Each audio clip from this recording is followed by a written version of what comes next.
a dumbbell pullover. So there are two variations for this. You can do it either on a flat bench or on a decline bench. So a decline bench can be a little bit more challenging, and then the flat bench, there's two different variations as well. So when we're doing a pullover, we want to think about the lat movement that we're going to be doing. So when we're laying flat, our arms are going to be stretched over our head, and then we're going to be driving our elbow forward and up towards the ceiling so that our hands finish just above our heads. And then with control, we're going to send them as far backwards towards the wall behind us as we can. When you're down in this stretched position, you want to think about pushing your upper back into the pad as far as possible, and that already starts the movement before me thinking about driving my elbows up and forward. So if I were to grab a dumbbell with this movement, when you hold it, you want to turn your hands upside down like this, and it's going to rest in your hands here. So as I sit back, I'm going to start comfortably with it over my face.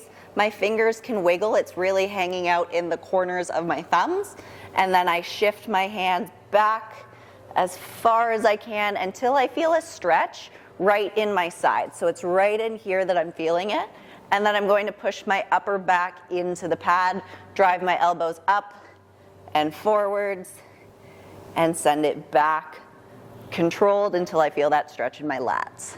So this is one variation of it. Another variation that you can do with this bench is if I turn it sideways so you guys can see better, you can pop into a glute bridge where the bottom of your shoulder blades is on the edge of the pad.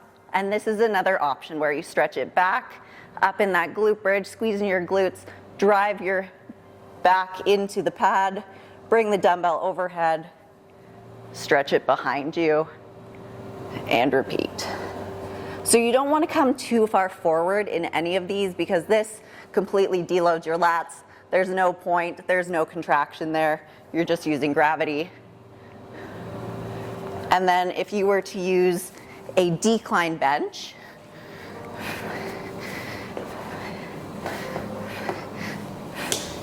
it's the exact same concept here.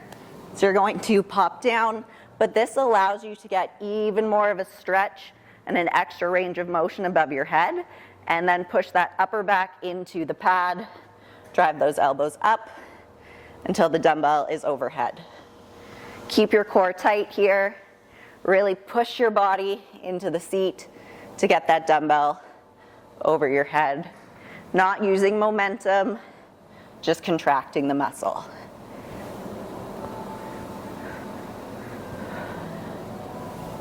And then to get up, be very careful, don't drop the dumbbell on your face.